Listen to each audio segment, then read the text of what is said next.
I will be training you how to think excellently and how to think effectively. Yung critical thinking, kasi yan yung mindset na dadalhin natin doon sa day of the board exam. Okay? It doesn't matter kung ano yung klaseng question, as long as you have the desire to question every question. Okay? To answer pala. Okay, let's start. And ano pala?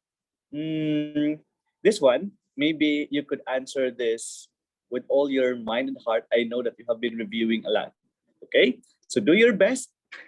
Let's start. Number one, the idea of revisiting and elaborating to the level of full understanding is achieved through yung revisiting and elaborating daw to the level of full understanding. Anong klaseng curriculum yun? Meron ng clue word ha, curriculum. Anong klaseng curriculum yun? Si Sir Romar. Ito, parang sir na to si Romar eh. Ma'am Margie, letter D, spiral. Sir Alain. Parang ano yung Sir Alain, okay? Sorry. Letter D, spiral curriculum. Ma'am Tisaulo Bocotano. Is it ma'am or sir? Ma'am Tisaulo. Okay. Letter D kay Sir Dale. Sir Dale Angelo. Letter D. Wow, daming letter D ng top notchers ah. Parang meron kayong group chat na ano po. Ma'am Tisaulo. Okay, sorry po. Ma'am Tisaulo.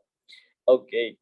Wow, very good top notchers. You got the correct answer. That's letter D. Yan po yung tamang sagot. Very good.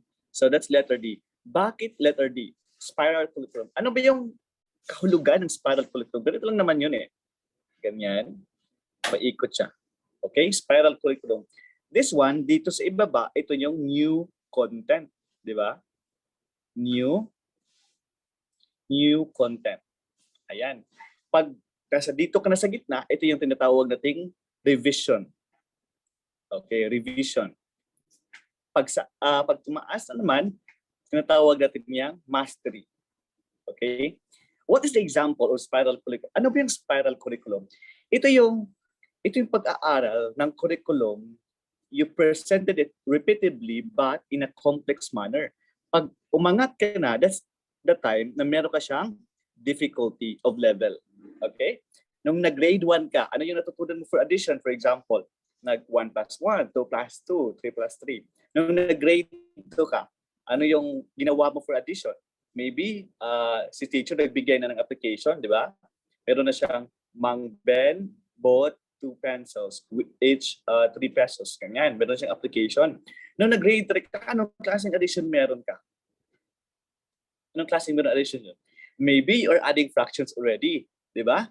Okay, angat tayo ng konti. Nung nag-junior high school ka, or nung nag-high school ka, ano yung klaseng addition meron ka? Meron, didagdagan ni teacher ng mga letters, di ba? 2x plus y, ganyan. Nung nag-college ka, ano naman yung klaseng curriculum meron ka? Maybe you're adding cosine, di ba? Cosine, tangent, and merong mga parameter pa ngayon eh, di ba? So, the key concept there is addition. But as you go up to the ladder, it becomes difficult already. But the key concept, the key skill is addition, okay? It's just that you need to master the key concept. And the key concept is addition. Tawag dyan, spiral curriculum. Very good. So all of you got the correct answer. So I challenge you, this time, you have to know your scores from 1 to 50. Tingnan natin kung aabot ba ng 90% yung score nyo. Okay?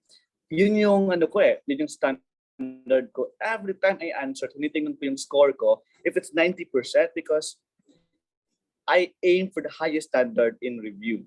Okay? At gusto ko na kayo din. Yun yung klaseng mindset sa inyo. Okay? So, let's go for this.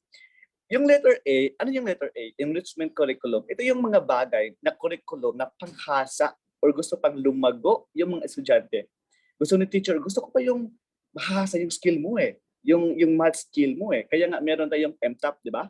Meron tayong mga group project, practical works, creative expressions. Ito yung makapag-i-enhance ng mga creativity ng tao. Okay? Pero kung gifted naman yung student mo, kailangan pa ba ng enrichment? Sige nga, all of you are teachers ah. If you have a gifted student inside your class, do you need enrichment activities? Yes or no? Mhm. Pag meron kang gifted, by the way, I'm a graduate of special education po. Okay? Pag meron kang enrichment gifted child inside the classroom, kailangan pa ba ng enrichment curriculum? What do you think? Kailangan ba o hindi? You have to?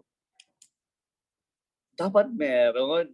Yes pa rin, Sir Elaine. Very good. Yes, you have to enrich it.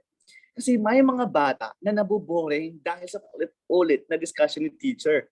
That's why, hindi na sila nakikinig. You need to enrich it. At kailangan magaling kang kumilatis ng estudyante. Okay? Letter B and letter C is understandable.